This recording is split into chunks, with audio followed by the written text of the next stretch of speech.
नमस्ते।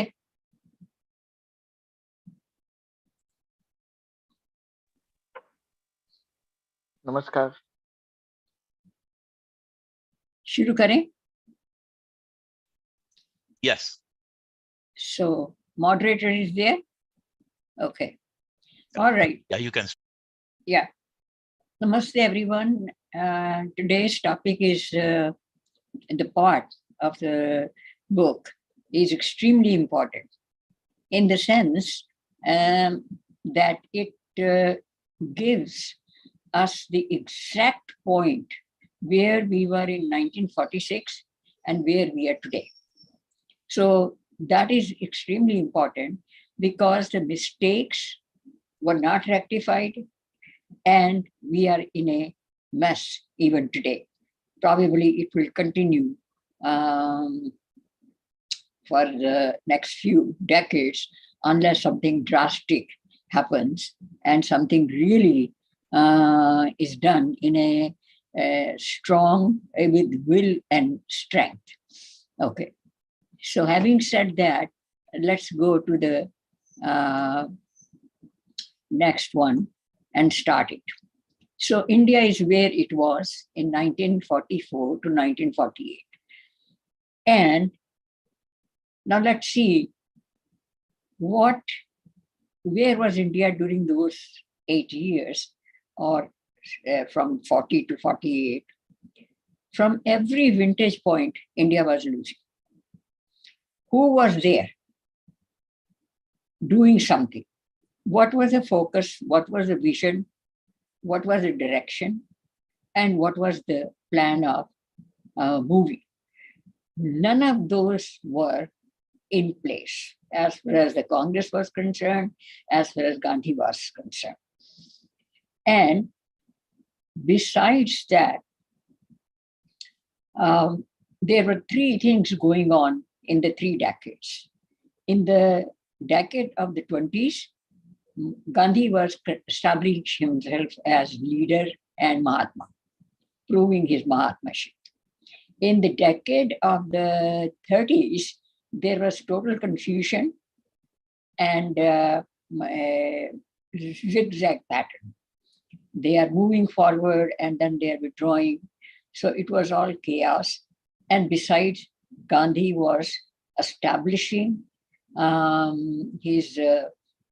his challengers are not there.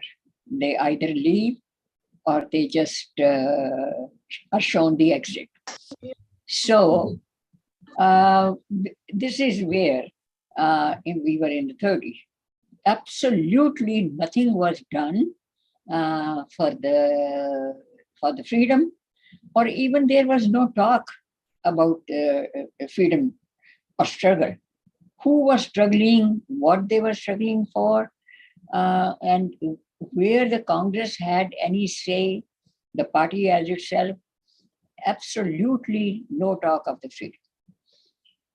And now, in the decade of the 40s, now they are wingless because they had never any plan. They did not, they knew the partition is going to happen. In 38 they knew, in 35 they knew partition is going to happen. And somewhere along the line, there will be a boundary line. Now what next? That was not happening. And now on the negotiation table, negotiations were going on. Cripps Commission came and they were shown the door because they prepared a package. Part of the package was not even possible. So after that, the war was going on and a whole lot happened. By 1946, it was clear that the British have to leave and they will leave soon. And now the serious negotiations began. At the negotiation table, Congress had no plan. So it was always a reactive mode. If this is what the Viceroy did, this is how the Congress reacted. If this is how Jinnah did, that is also you see, the reaction was. There is no initiative that they introduced or they had it in mind. And communal violence was at its peak, and Muslim had declared civil war. Now, this is very important. So was it a civil war? This is something that people have to understand. In the history books, they are portraying that it was a civil war. Civil war is when there are two parties and both are engaged in aggressive warfare. This was one-sided.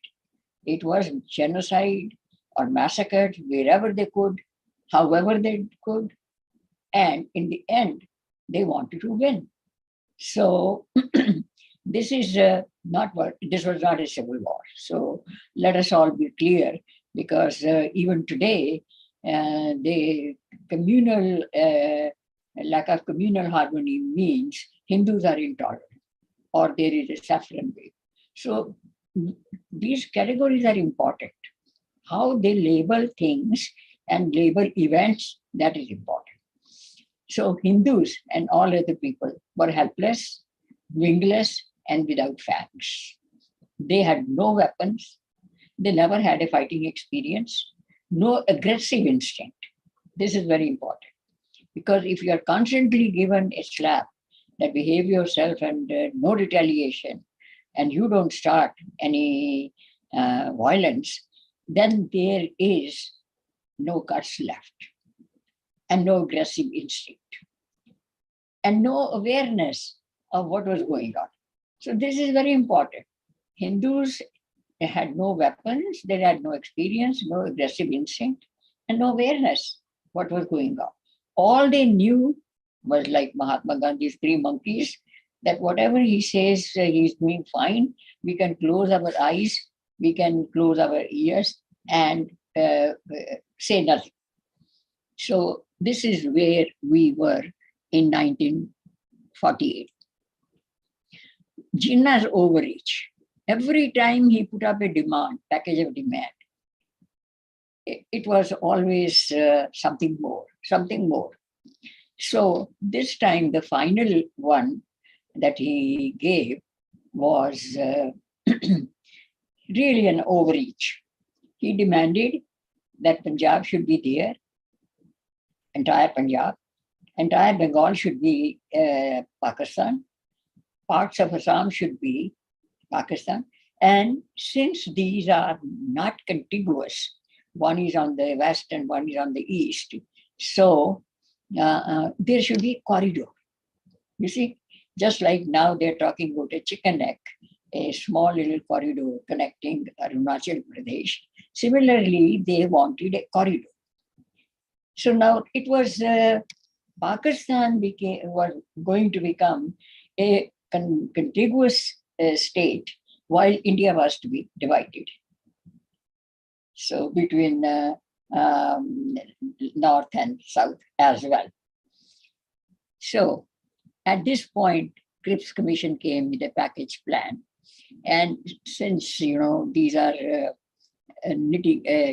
detailed plans, and in half an hour, I cannot explain the clauses, but basically it was that there will be partition and there will be freedom of the kingdoms to choose whichever side they wanted, and the British will leave by dividing the country. So this was, and of course, instead of accepting or discussing even, Gandhi started his own show, Quit India Movement. That was in 43. In 1946, he came back as a member of the next commission. In the meantime, Liaquat Ali started his own negotiations at the level of between Muslims and the Congress Party. So you see, these are parallel things going on, and putting them in a juxtaposition is a little difficult. But in any way, we are trying to do the best. So he said equal representation to Muslims with the Congress, which means if they are 25%, And the Congress Hindus are 75%. So 25% Muslims will have the same representation as the Congress party had. Or in other words, the rest of the non-Muslims population has. And this was another, very stupid kind of overreach. But amazingly, one person by the name of, it was some Desai, I've forgotten, Vallubhai or something. He accepted it. Now, this is something extremely annoying, that how can a person accept such a thing? But this is the background against which the partition happened. Okay. So then Nehru's implicit trust in goodwill of the British. He thought Mountbatten is his personal friend and he will not go against our wishes or against our interest. You see, this is the kind of incompetent, inexperienced pygmies in diplomacy were there. Mountbatten was loyal to his own country. At every juncture, he consulted Churchill, even when Churchill was no longer the prime minister. So he was hardcore. Churchill was hardcore racist and hated Hindus. So he consented.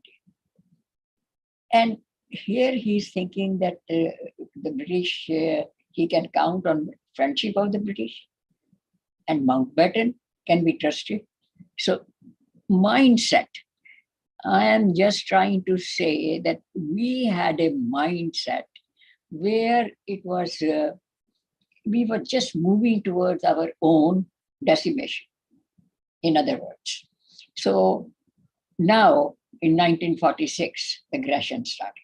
Muslim League decided that since these negotiations are going on, let us force the hands of the British in our favor. So they said that India divided or India burned, and they made the aggressive plan. To put it in place, they started in 1946. On August 16th, that was their holy month. There was a meeting before, an open meeting. And by the way, Jyoti Vasu was attending the Muslim League meeting. That is the kind of guys we had. And of course, the massacre started the next, that very night. And there are a lot of eyewitness accounts who just landed there and found what is going on. So since it was, in a way, Hindus were taken by surprise because nobody was talking about it. The background of this is very important. That how could the presses were closed, no newspapers, telegraph offices were closed, absolutely no communication with the outside India, outside Bengal. And how could they manage that? Sohrawardi, as a governor of that province, he was bringing tribals from Balochistan for the cause. So there were all kind of groups, tribals and groups, hardcore militants. They were arriving in Calcutta before the direct action. And that is important. And from 1941, when Congress decided that they are not going to be making a coalition with the Muslim League, they had a ball. They had a great time. They recruited every policeman, Muslim, the gatekeepers and security guards, you name it. They filled the government departments, the secretariat, everything with Muslims. Who is going to stop them? And why should they stop? Who is going to stop and why should anybody stop? Because they don't know anything, what is going on. So those 3-4 days, there were no newspaper, no news outside. So 17th was the most brutal day, morning, afternoon, at night. And then one person came, and he was not even a military person or even trained in that. He gathered a few of his friends, and he said that we are going to uh, make weapons. Even if we are making swords or knives or melting something to make a hammer, even that is okay. But we have to do something. And sure enough, the next night, when the goons were let loose in those areas, Hindus were prepared. They started everything that they could. And this was his role, which the history has completely ignored. If I had not read the eyewitness accounts of some of the Bengalis of that time who passed away in the last 10 years, I would not have known Gopal Chandra Mukhopadhyay. Nobody knows. Okay. Then on the third day, the Sikhs came, and their contribution was great because they came with buses, and luckily for India, they were able to handle the daggers and katwans, swords, and they were last, and they knew how to do their job. So with their presence around Calcutta, Muslims were gathering. Finally, Sohrawardi himself appealed that we will stop the militancy and attacks, and please you do the same. And Hindus, even though they were in advantageous position, they agreed. They said, let us evacuate Muslim women, Muslim children, and we are going to help them. They're in distress, the whole thing. But in 4 days, the damage was done. Now, what kind of damage? Even though they could not, the direct action was not so successful, but what was successful then? First of all the Bihari and Assamese who were migrant workers there in Calcutta, they ran away or they were killed. Okay, so that is what happened. Secondly, Hindus who could run away, they ran away. So Calcutta was kind of, in that mess. If people could manage by jumping into the Ugly, they did that.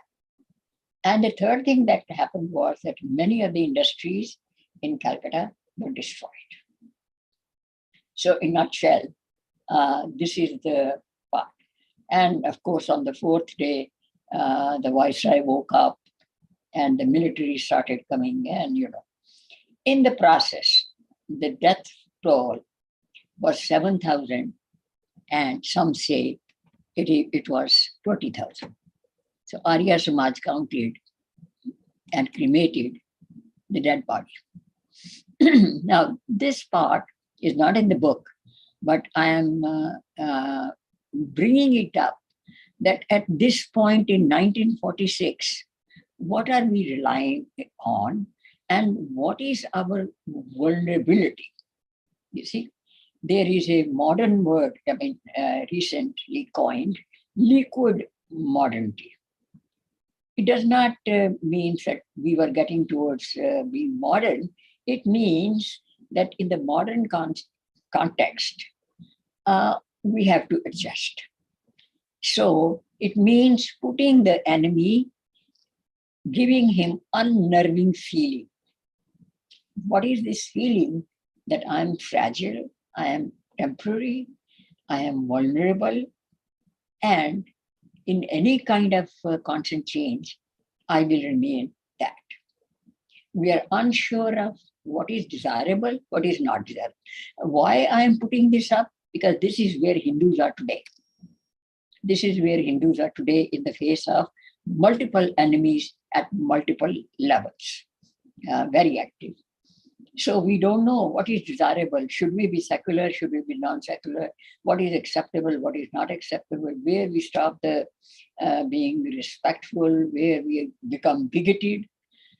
So we have a liquid kind of roles, or we are always in kind of unsure, fluid situation. So you must have noticed those who go to India every now and then or are living there. So we might find ourselves singled out. That is how Hindus are feeling, especially the Brahmins, scapegoated. It is Hindus' fault. It is a caste system. It is something Brahminical tradition, which is humanity's time-tested mechanism to exclude people from the dialogue, control their visibility, and make them impotent fools. And in such a case, social cohesion is only between those who are not Hindus. So this is where we are. And then there is a euphoria, very happy. Over a cup of tea, they'll say, nothing will happen. This is my own personal experience also. People sitting on the tea table and starting the topic, oh, nothing will happen to India. Why not? Nothing, everything is happening to India. There were 15 countries which were part of India 100 years before partition, and they are no longer there. We are just a tiny peninsula kind of, looking line on the globe. And this is, nothing is happening to India. Nothing happened to India. And then the next one, Hinduism will not vanish. It is vanishing right before our eyes. From 89% of Hindus at the time of partition, we are now 79. That Hinduism is not vanishing. And we are not having the threat over our heads all the time. Conversion is not going on. Killings are not going on. So what is the Hindu side? This is the important, because this is where we are today. And I don't know why, what happened to mothers and what kind of children schools are teaching. So now the scene shifts. Getting back to the context of 1946, just after that direct action, there was massacre in Tripura and Noakhali. And what was the objective? Forcing the British rulers to make a quick decision and yield to demands, and forcing the Congress to accept partition and get out of our way. That was the main objective. So, party to deal with the partition, now these things would be repeated. So they were all, moving quickly. They wanted to make it quick job, surgical. Conversion of 30,000 women happened in that time. 3 lakhs were dead, property loss. The Muslim dared, they mocked, they provoked, they assaulted. And Gandhi was preaching nonviolence, tolerance, and humanity, and singing bhajans at that time, on those days, in Srinagar. So then Congress forced Gandhi that you must go to Noakhali. We are having a losing face. Nobody is believing us that we can do anything. And Gandhi went. And that is an important, interesting thing, shameful also. After this thing was over, he went to Noakhali, and Sohrawardi very nicely put him in a hotel. He was accompanied by his minor grandniece. That is well known that he was always with that girl. And he said that the night before his tour, he said, Mano, we are going, this is our last night together, most likely. So this is the kind of guy he was. He was always thinking about what will happen tomorrow to me too. So he was escorted where nothing was happening. Those were the places he visited, came out, and he said that I have complete faith in Liaquat Ali, Awami League, and Sohrabadi, and dismissed. Layout of the city. Now, let us see in Punjab. Most of the ancient cities, they had gated communities. Like you see, there were gates. And while the Muslims were in power and Congress was nowhere to be seen, what they did, all the gatekeepers, and they made their own militia. The militia, private militia, so governor's militia. And they were in charge of those gates, which means all the gates are sealed. People cannot escape. This is how the layout was. And then every nearby police station was manned by Muslims completely, with daggers and every kind of weapon.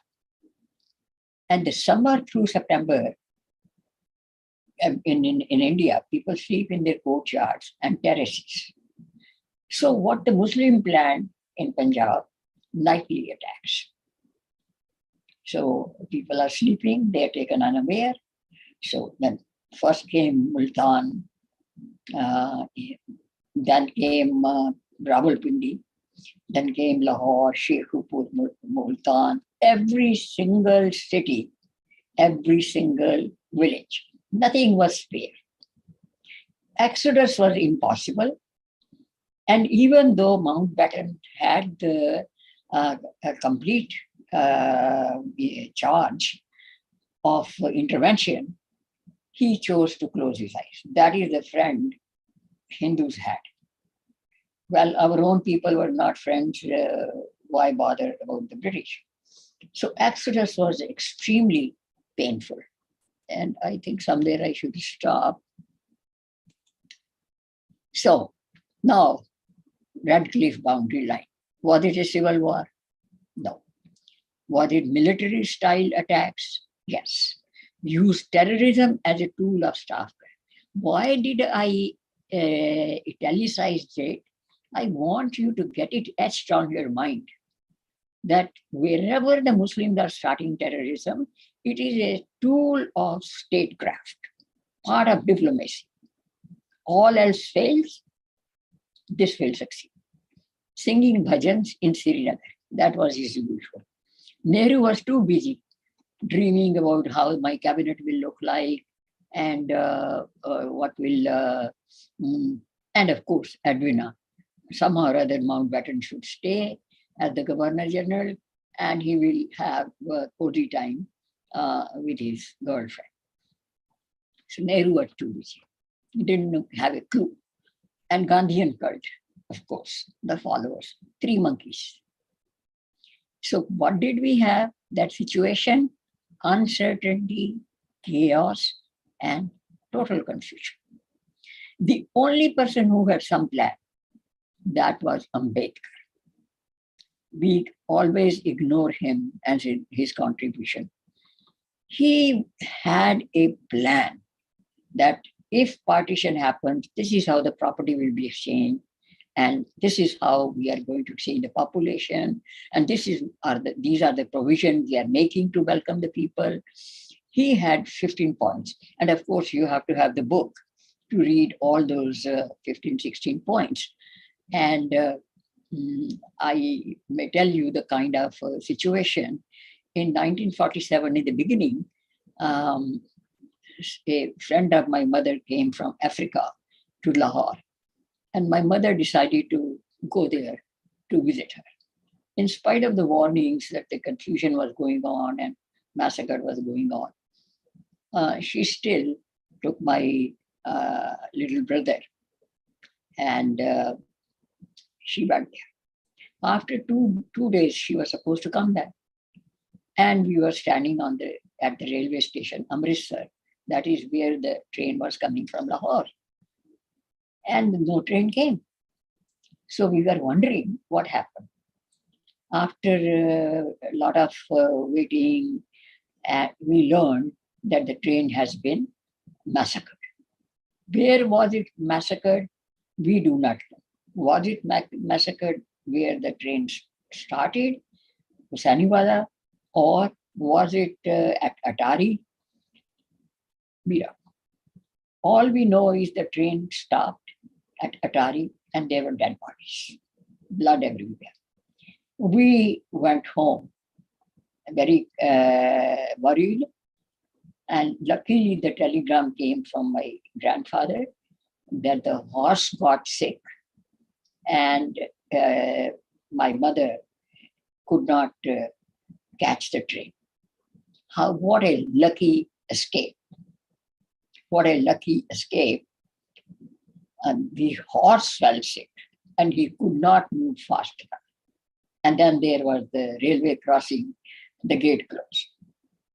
This was a lucky coincidence, but everybody was not lucky. So having said that, we'll continue this. I will bring out the eyewitness accounts of those people who went through this, my age and those who are in the late 80s. They still recall how they moved, what happened, and how the Sikhs they tried to prevent, and how the women were asked to kill themselves. They were given the small little daggers, kill yourself. So that part will continue next time. But please, I prefer, probably I that everybody who is attending today should do some homework. If not for saving the history, at least for saving the next generations, so that we get out of the stupor. So please let me know 3 things that go in favor of Gandhi as a person, as an unchallenged leader. This is the homework for today. I'm a teacher. I usually end up doing that. And the idea is that let us wear a thinking cap and think ahead and focus. Namaste. If you have any question, please.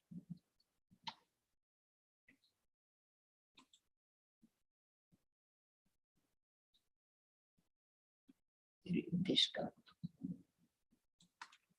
Okay.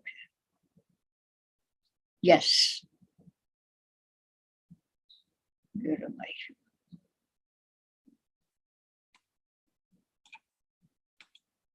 What did I do wrong?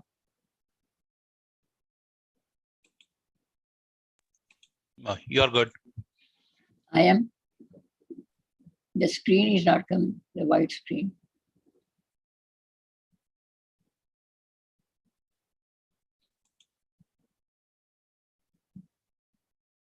Okay, you go ahead. Yeah. What is that now? Okay, thank God. I should have done an MSc in technology, but I didn't. So these are the glitches. All right. So any question? And if you have the answers, you can put it on to me in the email or get it for next time. Okay. Dante, this is Naresh. I do have a question. So, given Mountbatten's role in not stopping the massacre, why was he later on offered Governor Generalship position? No, in 1935, the Government of India Act mentioned clearly that as long as the government is not transferred in the intervening period, Mountbatten will be in charge of both Pakistan and India. So because the movement is still going on and somebody has to look after that. And he was supposed to be looking after that, Mountbatten. So he did not send the military or even the security forces, domestic security forces, which were usually used to beat on the freedom fighters. No, Nothing. As if it is not their business.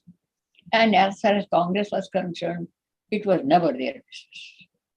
Otherwise, when Gandhi was asked to go to Punjab, and he said, okay, I'll go to Punjab. Yeah, just 1 second. And instead of going to Punjab, one day before he said, I'm going to Bihar. Why? Because 10 Muslims were killed by Hindus. He was going there. He said, I'm there, Bapu also. What a great mind. And our looking after our well-being. Okay. Yes, there was a question, somebody. Asha, who said? Next question.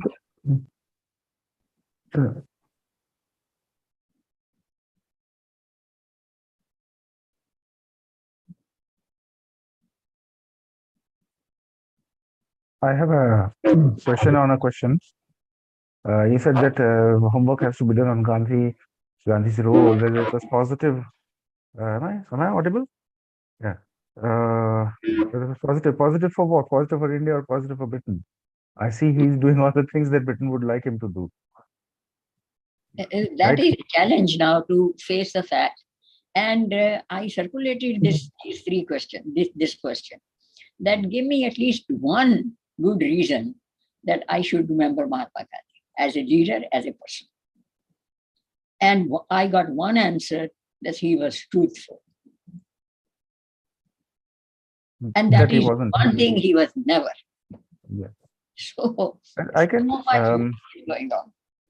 I have a particular answer. It's not like very considered. It's my grandfather's answer. My grandfather was born in 1924. He said that when Gandhi arrived, Indian people were very afraid of British, and he gave them courage. That's what his impression was. Although I would say that he was born 9 years after Gandhi came back from South Africa in 1915. But I think that answer is actually incorrect, because people of India would have become courageous anyway without him. He actually cut down our courage. When it was rising, he came in as a savior, and everybody thought, okay, this is the guy who is making me brave. Something I see observing even with Narendra Modi's presence. The Hindus were rising up before Narendra Modi. He came in, and everybody thinks that he brought in this renaissance. He didn't. So that is one. That's my opinion. Like, Gandhi was there at a time when the people of India were already gaining courage against him. I mean, look at all the violent movements that were ongoing, and nothing. All Gandhi did was discourage people from picking up arms against Britain. So even whatever positive he did was actually in the service of something negative. That's what I feel. My question is, what was the positive? I Because don't find every any. event, It's a blank answer. the massacre was over. In Which massacre? Bengal, the massacre was over. And he went after that, and this was a guided tour of the same areas. So Even like I want positive. yeah, like if you're talking about the direct action one, I think that the objectives of the Muslims were met through that. The Muslim leadership, I should say, rather, not all Muslims. The objective, which was to remove resistance to the idea of partition, happened as a result of direct action. Hindus thought that, okay, we don't want to live with Muslims, so let us have the partition, right? So that objective, to create that atmosphere in favor of partition, was done by direct action, and then Gandhi went there for a PR tour. That's it. Gandhi said that if two brothers do not want to live together. That's what it. Yeah, and this is 1941. You see why I am saying that you should read the book, for the reason that there are his own words and what he wrote in Harijan. There were a lot of speeches and articles that he wrote. Some are very small, and you should read where he was going. He said, when two brothers are fighting, they should split. I mean, morally, there's nothing wrong. I have a question. After that, just a small question. When was the first time Gandhi supported the idea of partition? When was the first time? He supported the idea of partition, even if like not fully, but at least the idea that we should not live together. That is 1938. On what occasion? And there was a small private meeting between Jinnah, Gandhi and Sheikh Abdullah. By the time Okay. Sheikh Abdullah, instead of being in the Muslim League, he thought that I will be in charge of Kashmir if I join the Congress. So his party was known as People's Party, People's Freedom Party or something like that. So that was even before the war began. That was the earliest. That was good to know. Sheikh Abdullah in a partition meeting, I didn't know that. So, if anyone else has any questions, It is so shameful that we ended up where we are today. Yeah, it's very sad actually to know these historical facts and how our leaders behaves at the time of unity to divide our nation.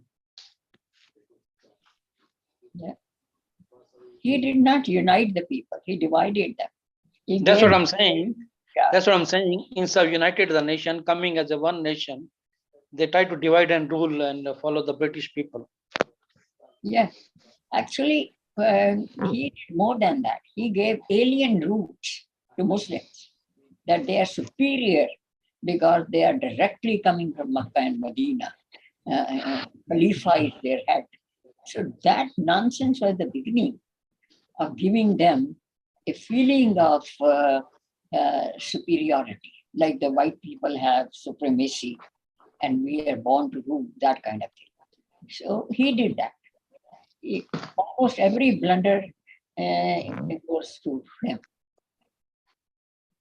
Thank you for that input. I think we are suffering because of that now till another 70, 80 years we have suffered because of the blunder mistake done by that time, the leadership.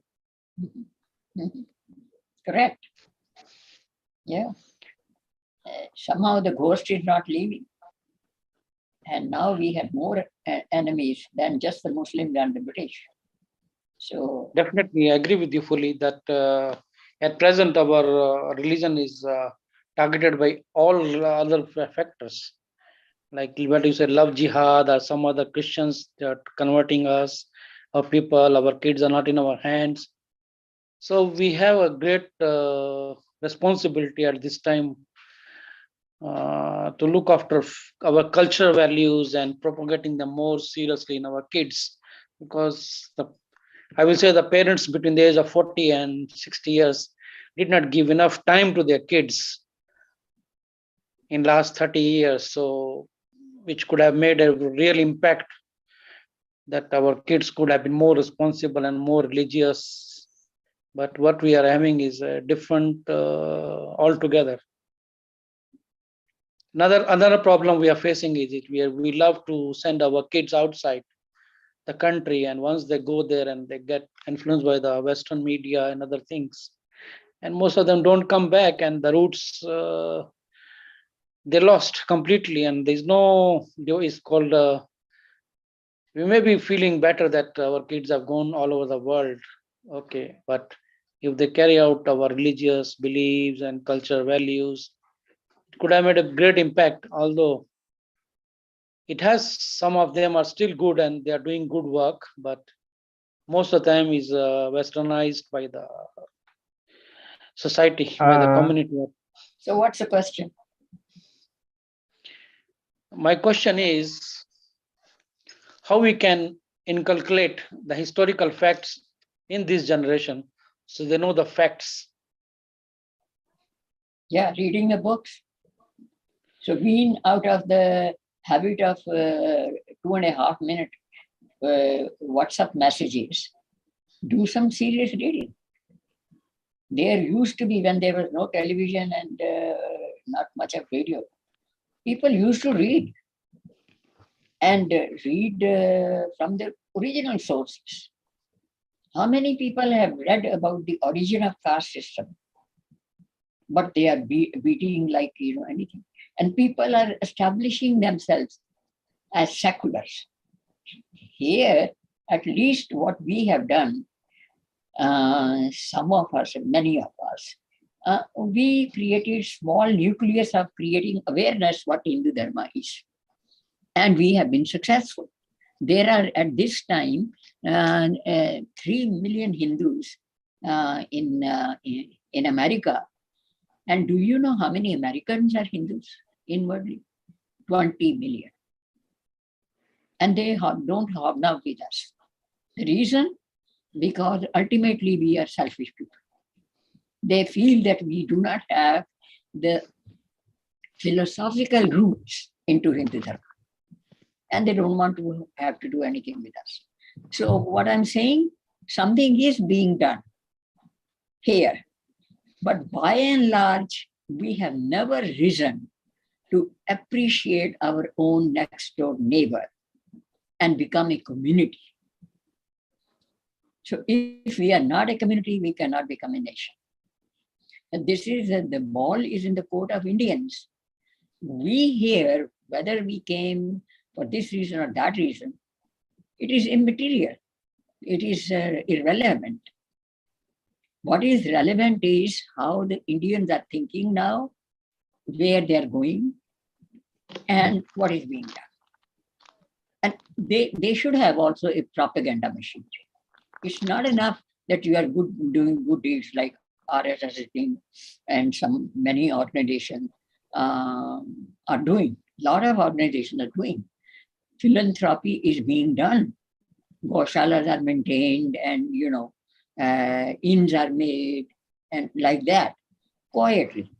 But at the same time, we should have a propaganda machinery that, hey, the danger is here. The danger is here, like the Sikh organizations are doing. Every day they're hammering on us. They are in danger. We are afraid. So, we should have, I am not promoting that we should have lies going around, but there is something like diplomatic endeavor at our part where we present our own picture too, and not say on the Facebook that, hey, I respect all religions. What does that mean? That means you don't know the difference between dharma and religion, A, and B, you don't know what all religions are. You don't know the preschool level of Hindu Dharma. So such is the callousness and the ignorance. And they don't want to cross the boundary. Like they say, that ignorance has no end, and learning has no end. Ignorance has no beginning. So where do we begin? Breaking the wall of ignorance. Ma'am, we have another person to ask. Mr. Partition, could you please? Yeah, I actually fully agree with Kamlesh ji. And I lived in Hindustan, for, first part of my life. And during that time, I was taught, all, bullshit of, sorry for my language, secularism, equality, and tolerance, all that stuff. But, when I read the books, I was involved in, conversations with, my Hindu brothers. Then, I realized what is actually happening to us.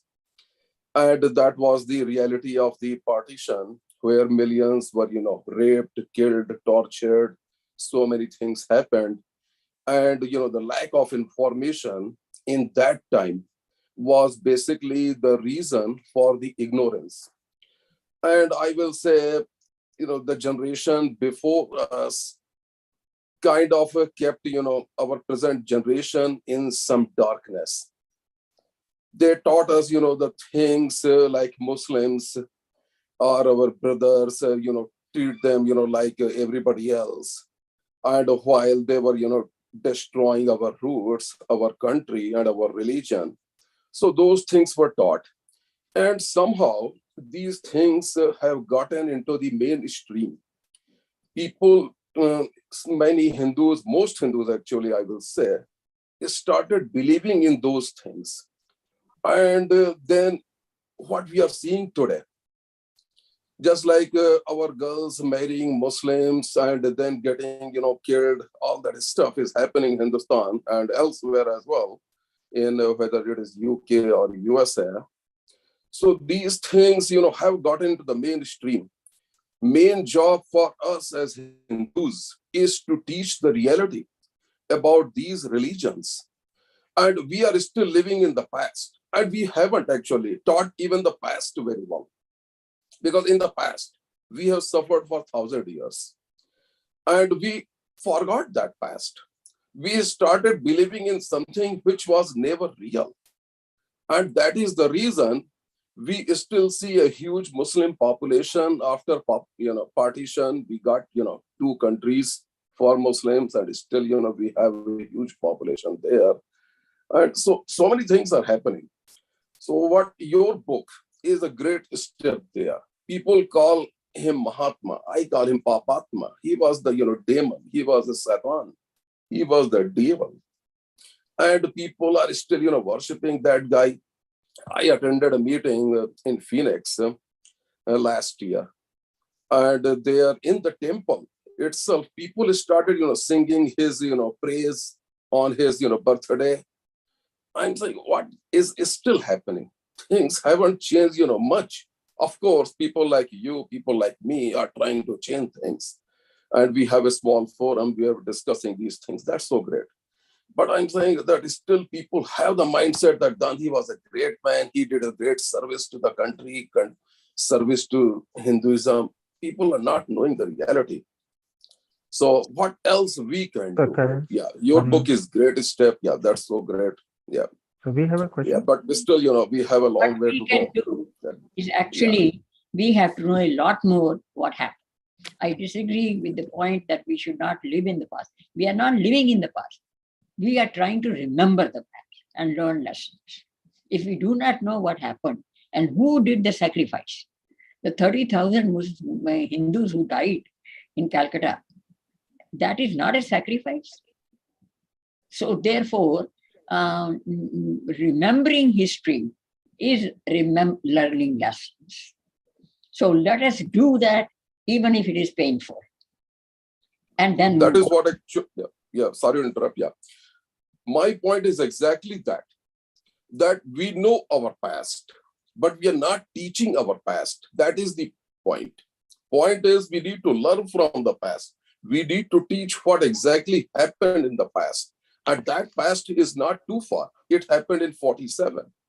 It happened, just a few years ago in Bengal. So many things are happening.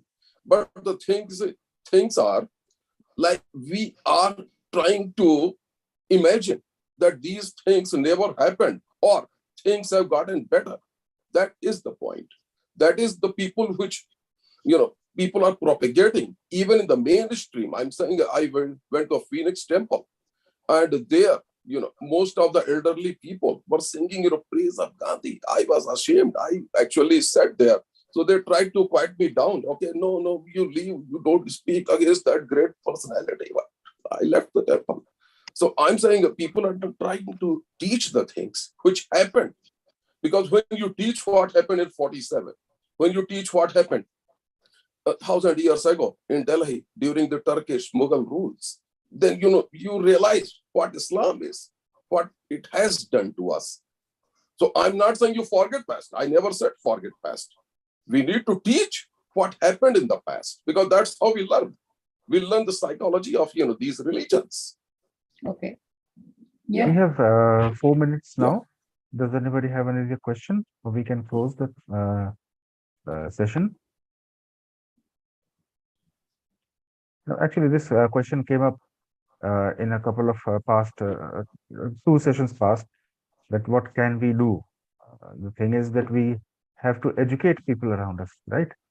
That what we learn here, we spread to other people.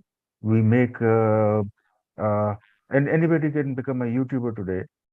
Uh, if time is available, then, and these things can be taught and circulated in in our own circles in the beginning, and then you can make short videos, 1 minute, 2 minute videos on specific aspects of Gandhi or specific events, and then spread them around, and that will work, right? So There is you one book that I recommend you read.